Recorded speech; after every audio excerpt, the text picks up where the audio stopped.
बिना राजनीति के इस देश का भला नहीं हो सकता। जो ये गैर राजनीतिक लिखते हैं, समझ लो ये सबसे ज्यादा राजनीति करते हैं। ये किसान को मारने की साजिश है। इसके ऊपर कोई एक्शन नहीं ले पाए तो हमारे 750 किसानों की शहादत बेकार जाएगी, हमारा 5 साल का संघर्ष बेकार जाएगा। इस संघर्ष को बचाने के लिए और डल्लेवाल साहब की जान को बचाने के लिए आज की महापंचायत है, जिसमें किसान संगठन और खाप पंचायतें साथ हैं। आज पंचायत चल रही है, किस तरह की पंचायत है, क्या लगा है अपना, क्या हरियाणा की खापें इकट्ठी हो गई है और किसान आंदोलन दोबारा शुरू हो गई है? जगजीत डल्लेवाल जी का जैसे कि आपको पता है कि 35 दिन हो गए आज भूख हड़ताल पे है। सरकार वो चाह रही है कि भाई किसी तरह ये किसान मरे और वो काम हम कर रहे हैं।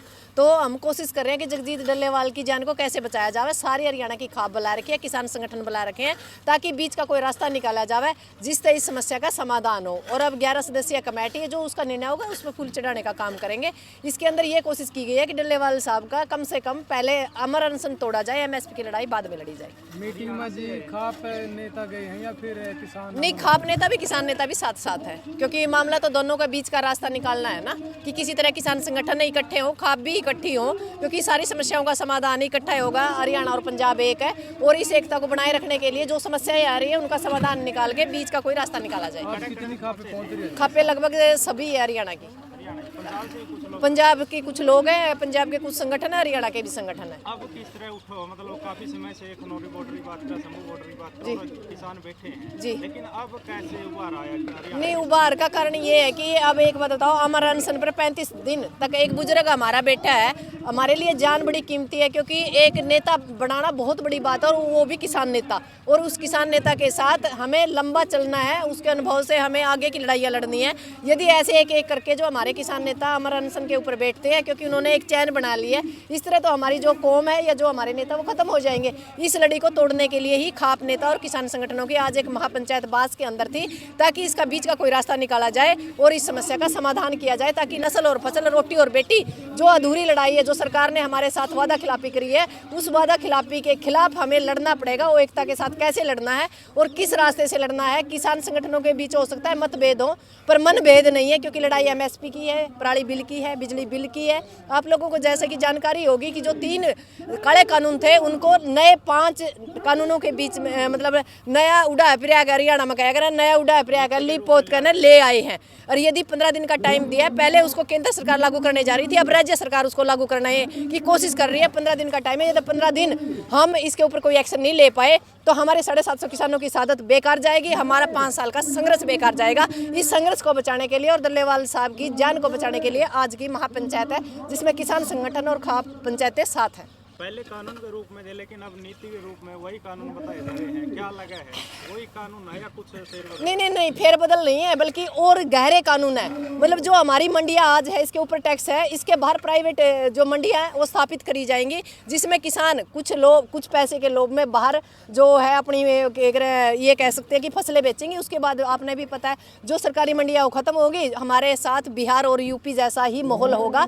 इनका मतलब है कि किसान संगठनों को पूर्ण रूप से कैसे खत्म किया जाए। जो पूर्ण रूप से किसान को खत्म करने के लिए जो ये सरकार रणनीति बना रही है, उस रणनीति को कैसे खत्म करना है, उसके लिए आज हम भी एक राजनीति को रणनीति से कैसे मारना है उसके ऊपर काम करने का काम करेंगे। 750 के करीब पहले साथ हो चुके, लेकिन अभी अमर अनशन पर बैठे। जी, कोई फर्क पड़ा सरकार पर? सरकार पड़ेगा नहीं, क्योंकि ना सरकार के पास रोटी है, ना सरकार के पास बेटी है, ना सरकार के पास किसानी है। तो हम ये चाह रहे हैं कि जो सरकार की रणनीति है, उसकी रणनीति को समझते हुए हमें अपनी रणनीति बनानी पड़ेगी, उसके बीच का कोई रास्ता निकालना पड़ेगा, जिससे हम अपनी नस्ल और फसल को बचा पाए। 4 तारीख की भी एक बड़ी बिल्कुल, टुहाना के अंदर एक महापंचायत है, जो ये कह सकते हैं कि हरियाणा का जो संयुक्त मोर्चा है उसकी एक नरवाना के अंदर एक वो थी मीटिंग थी, उसके अंदर 4 तारीख की टुहाना की जो अनाज मंडी है उसके अंदर महापंचायत है, जिसमें पंजाब और हरियाणा की एक संयुक्त मीटिंग है। शायद वहाँ से कोई बड़ा आगाज हो और हो सकता है कि पार्ट 2 किसान आंदोलन चले, क्योंकि किसान आंदोलन को स्थगित किया गया था, खत्म नहीं किया गया था। सरकार ने जो हमारे साथ वादा खिलाफी की है उसके एवज में अब लड़ना हमारी मजबूरी है। क्या लगा, पहले जैसा आंदोलन हो सके तो? बिल्कुल होगा, बार बार होता है। हम तो उन कौमों से आते हैं जहाँ लगातार 100 साल भी लड़ सकते हैं। हमें हारना नहीं आता और लड़ना आता है। जोड़ना आसान होगा, जैसे बिल्कुल जोड़ना आसान होगा, क्योंकि मरता क्या ना करता। आज बात हमारी रोटी और बेटी पे है, नस्ल और फसल पे है। यहाँ शिक्षा, रोजगार और सुरक्षा की बात नहीं करी जाती। इस देश के अंदर मंदिर की बात करी जाती है, धर्म की बात की जाती है, यहाँ हिंदू मुसलमान की बात की जाती है। जो विदेश है वहाँ बड़े बड़े ये कह सकते हैं कि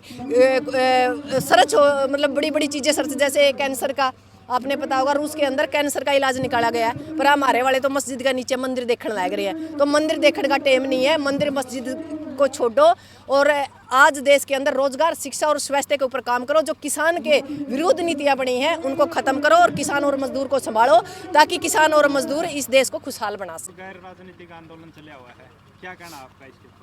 सारे किसान हैं भाई, राजनीतिक हो रहा है, राजनीतिक क्या हुआ है आप बता दो वो चीज़। नहीं, गैर आप बताओ जी, क्योंकि किसानों का नहीं कोई धरना नहीं है, ये सारे किसान हैं, एक किसान कौम की लड़ाई है तो सारे किसान साथी हैं सारे। ये राजनीतिक राजनीतिक कोई नहीं, जो वोट डाल रहा है वो सब राजनीति कर रहे हैं।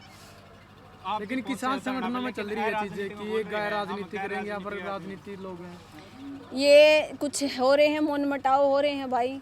हर परिवार में, हर एक परिवार में भी हो जाओ, गांव में भी हो जाओ, शहर में भी हो जाओ, कुछ मनमुटाव है इस भाईचारे के बीच में। और जो बातचीत चल रही है यही मनमुटाव खत्म करने के लिए ये पंचायत है आज। तो क्या लगा है रूपरेखा पहले जैसी बनेगी? बनेगी आंदोलन की? जरूर बनेगी भाई, क्यों नहीं बनेगी। हमारी फसल और नस्ल की लड़ाई है तो ये रूपरेखा जरूर बनेगी।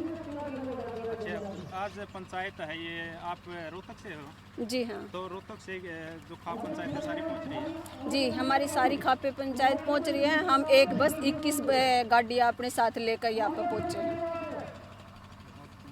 मैं बताना चाहूँगी, राजनीतिक और गैर राजनीतिक, बिना राजनीति के इस देश का भला नहीं हो सकता। जिस दिन किसान सड़क की लड़ाई को विधानसभा और संसद नहीं लड़ेगा तब तक हमारा भला नहीं होगा। यह चीज़ आप लिख लो। जो ये गैर राजनीतिक लिखते हैं, समझ लो ये सबसे ज़्यादा राजनीति करते हैं। ये किसान को मारने की साजिश है। लेकिन सिक्किम जी खनौरी बॉर्डर पर लिखा गया कि ये गैर राजनीतिक धरना चल रहा है, आंदोलन चल रहा है। फिर गैर राजनीतिक आंदोलन चल रहा है ना, इसका समाधान क्या है? ना बॉर्डर टूट रहा है, इस तरफ से हम परेशान हैं, उस तरफ से वो परेशान है, बीच में हमारा बुजुर्ग एक जन्म क्या कह रहे हैं, मृत्यु और सांसों के बीच में अटका हुआ है। हम गैर राजनीतिक तब मानते हैं जब हम वोट ना दे। राजनीतिक और गैर राजनीतिक का कोई मसला नहीं है। जो हकों की लड़ाई लड़े, चाहे वो किसी पार्टी का भी पदाधिकारी हो, हमें उसको साथ लेना चाहिए, क्योंकि हमारी लड़ाई बड़ी गहरी है। आप लोगों को पता होगा आज के टाइम राजनीति इतनी घर कर चुकी है, जब तक पार्टी आदेश नहीं देते हमारे आम किसान भी उठ के बॉर्डरों की तरफ नहीं जाते। यदि हमने 13 महीने आंदोलन लड़ा तो उसके अंदर सभी पार्टियों के लोग थे, सभी धर्मों के लोग थे, सभी जातियों के लोग थे, तब हम वो 3 काले कानून वापस करने में मतलब कामयाब हुए थे। यदि हम अपनी शर्तें लगाएंगे तो उन शर्तों के एवज में तो हम लगातार अपने किसान नेताओं की साथ देंगे और हमें कुछ नहीं मिलने वाला। सिक्किम जी कमजोरी अब की बार जो गैर राजनीतिक नहीं, मैं बिल्कुल कहती हूँ राजनीति करनी चाहिए, ठोक बजा के करनी चाहिए। सड़क की लड़ाई भी लड़नी चाहिए, संसद और विधानसभा की भी लड़नी चाहिए। यदि चौधरी देवीलाल संसदीय विधानसभा में नहीं जाता, क्या हमारे लिए कानून बना पाते? चरण सिंह बना पाते? सर छोटू राम बना पाते? अंबेडकर बना पाते? यदि ऐसी ही बात थी तो उन लोगों को भी राजनीति नहीं करनी चाहिए थी। यदि उन हमारे पूर्वजों ने राजनीति की है तो हमें भी राजनीति करनी चाहिए। मैं तो एक ही बात कहती हूँ, इस आंदोलन का स्वरूप ही बदल देना चाहिए। पहले हमें गाँव के अंदर जाकर लोगों को जागरूक करना चाहिए कि वोट हमें कैसे देना है, किस तरह देना और किसको देना है। हमारे बीच के लोगों को संसद और विधानसभा भेजना चाहिए, ताकि घर की बहिर काका लिखनिया, क्योंकि आज हमारे पास ना सामाजिक नेता है ना राजनीतिक नेता है, जिसका नुकसान लगातार हम साधते दे रहे हैं और सड़क पर लड़ रहे हैं और हमारे हाथ में कुछ भी नहीं है। मनमुटाव की बात है जी, लेकिन कई नेता है जो टारगेट करे जाए, जो किसान नेता है, जी मतलब किस तरह देखो, घर परिवार है, इसमें छोटी मोटी बातें होती है। टारगेट का मतलब क्या होता है कि जैसे पार्टियों के अंदर एक संगठन होता है या एक झंडा होता है, ऐसे ही हमारे किसान नेताओं के अंदर भी झंडे बड़े हो गए हैं और आम आदमी छोटे रह गए। जो हमारे मुद्दे हैं वो बोने रह गए हैं। मैं तो एक ही बात कहती हूँ, सारे किसान संगठन चाहे 1000 हैं, 1000 और बना लो, पर तिरंगा के नीचे लगाया कर ना, एक तिरंगा के लिए लड़ो।